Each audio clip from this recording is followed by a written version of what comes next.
안녕하세요. 뉴스 속 날씨 김수현입니다. 지구온난화로 인한 지구 최악의 비극은 무엇이 있을까요? 바로 점차 사막화되는 땅인데요. 매년 세계에 5만에서 7만 제곱킬로미터의 땅이 사막화되고 있고 이것은 결국 내전, 학살, 대기근 등으로 이어지는 인류의 참극으로 변하고 있습니다. 특히 아프리카를 비롯해 중국, 몽골 등 사막화가 매우 심각하게 진행된 곳이 많은데요. 오늘은 K웨더 반기성 센터장님과 함께 사막화를 막기 위한 노력에는 무엇이 있는지 이야기 나눠보겠습니다. 센터장님 안녕하세요. 네, 안녕하세요. 네, 사실 이 중국과 몽골의 사막화는 낯설지 않을 정도로 많이 심각해진 것을 알고 있잖아요. 그래서 이 몽골 사막화를 막기 위해서 이 몽골에서는 국제사회에 좀 알리기 위해서 국무회의를 사막에서 열었다 이런 이야기도 들었거든요. 네, 그렇습니다. 예. 사실 이제 몽골뿐만 아니고요, 중국 북서부 지역의 사막화도 아주 지금 매우 심각합니다. 네. 이미 이제 베이징 북서쪽 경계까지는 사막화가 진행되고 있고요. 황하강조차도 우기가 아닌 계절에는 건천으로 남을 정도로 사막화가 빨리 진전되고 있습니다. 네, 이 사막화를 저지하기 위해서 아무래도 지구 온난화를 해결하는 문제가 좀 큰 숙제가 아닐까 싶습니다. 하지만 이 당장에 막을 수 있는 일도 아니고 이 사막화가 좀 빠르게 진행되고 있기 때문에 많은 노력들이 필요할 것 같은데 국제 사회에서는 이 사막화를 막기 위해서 어떤 노력들을 하고 있나요? 아프리카의 사막화는 아주 굉장히 심각합니다. 네. 사막화로 인해서 이제 다르푸르 비극이라든가 베르베르 내전, 에티오피아 비극이 지금 발생하고 있거든요. 네. 이제 사막 지역이 계속 늘어나고 있지만 아프리카 연합은 이걸 막기 위해서 아주 거대한 녹색 장성 계획을 세웠습니다. 네. 중국의 말장성을 모델로 삼아 이제 사막 구역의 전진을 나무의 장벽을 세워서 막겠다는 것이죠. 네. 이들은 이제 사막의 남쪽 가장자리에서 아프리카를 가로지르는 나무벽을 심을 계획입니다. 너무나 이제 심각해지는 사바나와 사하라 사막에서의 토지 황폐화, 또 사회적, 경제적, 환경적 악영향 때문이기 때문입니다. 네. 그리고 우리나라에서도 이웃나라 몽골의 사막화를 막기 위해서 좀 앞장서고 있다는 얘기 들었어요. 네, 이제 몽골의 사막화 방지에 우리나라 기업이 아주 야심찬 프로젝트를 현재 수행 중에 있죠. 네. 이제 현대차 그룹인데요. 이들은 이제 중국의 내몽고 지역에 나무 심기로 모래마기를 만들고 있습니다. 아프리카의 이제 나무 장성과 비슷한 개념으로 생각하시면 되는데요. 네. 중국 내이몽고 자치구에 차간리얼이라는 호수가 있습니다. 네. 아주 아름다운 호수였는데 이곳이 죽음의 땅으로 변하기 시작한 것은 한 20년 전부터라고 해요. 사막화라든가 또 이제 무분별한 광산 개발로 인해서 호수가 점점 줄어들면서 소금 호수가 되어버렸고요. 2002년에는 완전히 말라버렸습니다. 네. 결국 이제 호수가 사막과 알칼리성 토양으로 변하면서 생명이 살 수 없는 죽음의 땅이 된 것이죠. 네. 넓은 호수가 이제 사막이 되면서 황사가 강하게 발생하는 지역이 되고 말았는데요. 네. 이 호수 사막을 되살리기 위해서 이제 2008년부터 현대차 그룹이 돈과 사람을 투입을 하면서 나무를 심기 시작을 했습니다. 네. 그런데 놀랍게도 차간리얼의 소모수 면적 한 80제곱킬로미터 중에서 50제곱킬로미터 공간이 녹지로 바뀌었다는 겁니다. 그러니까 지금 말씀하신 게 그 알칼리성이 강한 소금 사막이었던 그런 호수가 그렇게 변했던 곳이 녹지로 바뀔 수 있었다는 그런 말씀이세요? 네, 그렇습니다.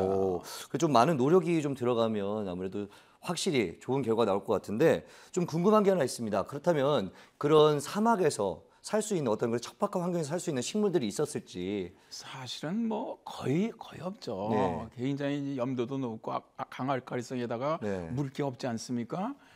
그런데 이제 이런 것들을 찾기가 상당히 힘들었다는데 네. 어쨌든 그런 나무를 구하기 위해서 사막 호수에다가 더위와 사막화와 강한 알칼리성에 건들 수 있다고 알려진 33종의 그런 나무들을 심어봤다고 해요. 네네. 근데 그 중에 한 식물만 생존에 성공을 했습니다.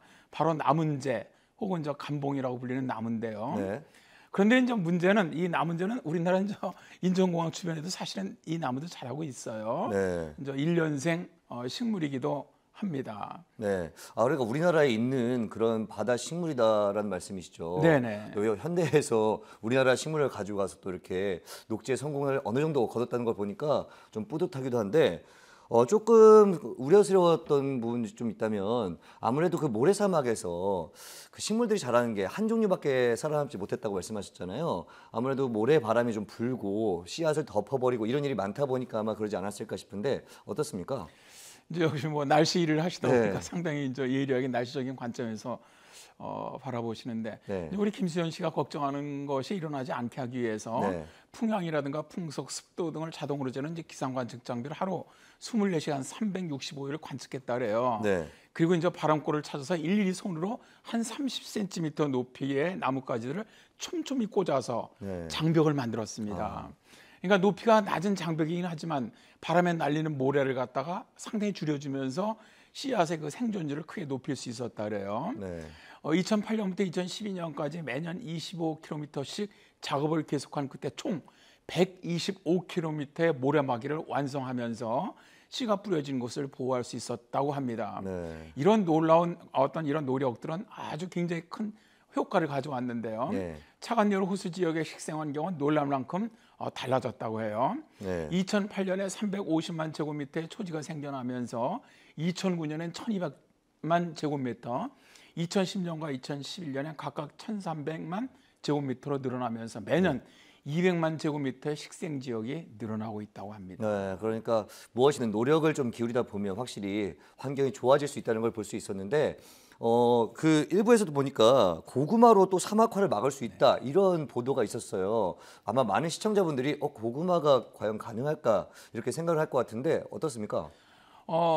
생명공학연구원의 곽상수 박사팀은 2008년에 이제 한중 정상에 대해서 체결됐었거든요. 네. 이 사막화 방지 과학기술 협력 양해각서가 체결됐는데 여기 따라서 이제 생명연구소 안에다가 한중 사막화 방지 생명공학 공동연구센터를 만들었어요. 그러면서 계속 기술을 개발해 왔는데 네. 이제 이들이 개발한 것이 바로 고구마와 알팔파 등의 식용 소득작물입니다. 곽 박사는 사막화의 약 90%는 사실은 이 빈곤의 산물이다. 네. 현지인의 이제 가난에 좀 기인한다고 보는 것이죠. 그러니까 너무 가난하다 보니까 과다한 방목과 살림에 위해선 또 물 토양의 부적절한 관리 이런 것들이 사실 사막화를 가속화시키고 있거든요. 네. 그래서 차라리 이런 곳에다 소득작물, 그러니까 이제 고구마라든가 알팔파 이런 것들을 갖다 심어줌으로써 오히려 사막화를 막는 가장 좋은 방법이 될 수 있다라고 얘기를 합니다. 네. 이제 고구마 알팔파는 아주 척박한 땅에서도 잘 자라면서 식용은 물론 판매를 통한 부가가치 창출이 가능하다고 얘기를 하는데 잎과 열매를 가축 사료로 이용할 수도 있거든요. 네. 그래서 이제 곽상수 박사는 고구마와 알팔파를 심어서 사막화를 막고 또 주민들의 식량 부족 문제까지 해결할 수 있다. 이 지역들이 고염분 사막 지역이라는 점을 고려해서 이 환경에 가장 잘 살아남는 고구마의 유전자 변형 기술이 필요했다고 이야기를 합니다. 네. 그래서 이제 이 연구팀은 중국 내먼구 쿠부치 사막과 중앙아시아 이제 카자흐스탄에다가 유전자 변형 고구마를 심어서 재배 성공했다래요. 여기에 대해서 이 팀은 몽골 사막화 지역에서 방풍림으로 아주 최적화시킨 포퓰러 나무의 개발에도 애쓰고 있다고 합니다. 물이 희박한 곳에서도 매년 40에서 한 100cm 정도 성장하는 품종 개발을 이제 마쳤다래요. 네. 그럼 현재 고도하고 있는 중이라고 합니다. 네, 그렇군요. 오늘 말씀 고맙습니다. 네, 감사합니다. 네, 뉴스 속 날씨 오늘 준비한 소식은 여기까지입니다. 시청해주신 여러분 고맙습니다.